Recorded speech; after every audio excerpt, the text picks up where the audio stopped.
చంద్రబాబు నాయుడు గారి నేతృత్వంలోని కూటమి అధికారంలోకి వచ్చిన దగ్గర నుండి ఈ కూటమి సర్కారులో మరీ ముఖ్యంగా తెలుగుదేశం పార్టీలో పనిచేస్తున్నటువంటి ఈ ప్రభుత్వంలో కీలకంగా ఉన్నటువంటి ఎమ్మెల్యేల దగ్గర నుంచి మినిస్టర్ల దగ్గర వరకు ఎవరికైనా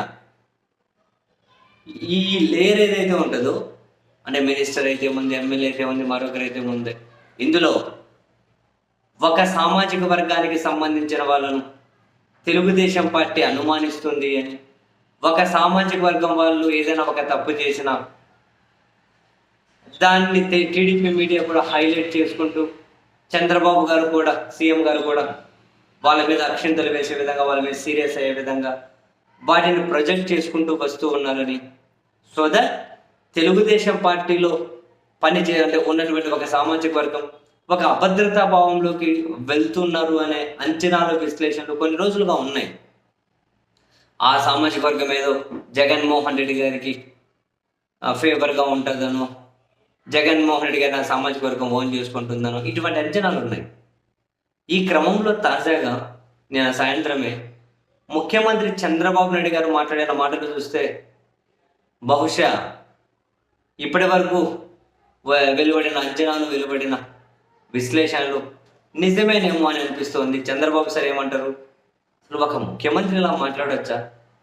ఎలా మద్దతు ఇస్తారు ఇటువంటి మాటలకి? ఎవరు అధికారంలో ఉన్నా కూడా వాళ్ళు ఒక వర్గానికే పనిచేస్తామంటే, ఒక సెక్షన్ ఆఫ్ పీపుల్కే పనిచేస్తామంటే ప్రజాస్వామ్యం ఎందుకు? ఉమ్మడి వ్యవస్థలు ఎందుకు? ఎవరికి వాళ్ళు మీరు నేను ఎప్పుడో చెప్పాను, సొంత సంస్థానాలు మళ్ళీ ఏర్పాటు చేసుకోండి. సంస్థానాల నుంచి అన్ని కనుక ఇండియన్ యూనియన్లోకి విలీనమైన తర్వాత దేశం వచ్చింది. మీరు మళ్ళీ సంస్థానాలకి వెళ్ళండి. ఎవరి సంస్థానాన్ని అందులో పాలించుకొని, డెమోక్రసీ ఎందుకు, రాజ్యాంగం ఎందుకు, చట్టాలు ఎందుకు? చంద్రబాబు సార్ మన అన్నారు కదా, వైసీపీ వాళ్ళకు పనులు చేస్తే ఊరుకోనని ఈ రోజు కూడా అంటూ ఉన్నారు. వైసీపీ వాళ్ళకు పనులు చేస్తే ఊరుకోను, వాళ్ళతో మన వాళ్ళు లాలూచి పడుతూ ఉన్నారు. ఏం మీరు లాలూచి పడితే నేను చూస్తూ ఉండాలా అని అంటూ ఈ టీడీపీలో ఉన్న వాళ్ళు, మన వాళ్ళు డబ్బు కోసము లేక కులపిచ్చితోనో వైసీపీ వాళ్ళతో లాలూచి పడుతున్నారు అన్నారు. మీకు అర్థమైన దీని ఉద్దేశం ఏంటో? కులపిచ్చితో వైసీపీతో లాలూచి పడడం అంటే ఏంటి? ఇందులో ఒక సామాజిక వర్గాన్ని డెఫినెట్లీ అనుమానిస్తూ ఉన్నట్లే. నేను పేరు చెప్పక్కర్లే ఏ సామాజిక వర్గం అని, అందరికీ తెలుసుగా. సో మరి టీడీపీలో ఉన్న ఆ సామాజిక వర్గాన్ని ఖచ్చితంగా అనుమానిస్తున్నట్లే. కులపిచ్చితో వీళ్ళు అటువైపు వాళ్ళతో లాలూచి పడి వాళ్ళ కోసం పనులు చేస్తే నేను చూస్తూ ఊరుకోవాలా?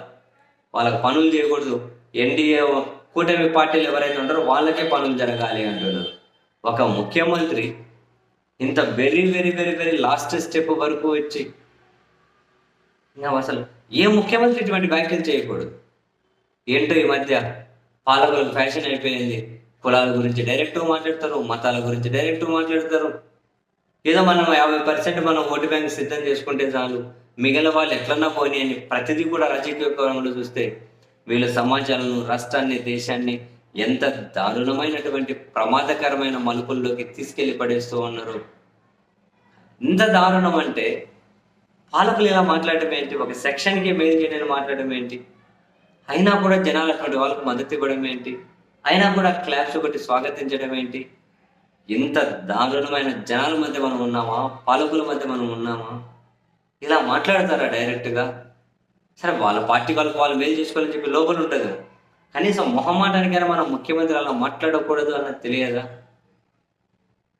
సరే, మొత్తం మీద అయితే ముఖ్యమంత్రి గారి నోటి నుంచే కులపిచ్చితో మా వాళ్ళు వైసీపీ వాళ్ళతో లాలూచి పడుతున్నారు అని చెప్పి కమెంట్ చేయడం ద్వారా ఒక సామాజిక వర్గాన్ని టీడీపీ పెద్దల నుంచి కూడా మీడియా వరకు కూడా అనుమానిస్తోంది.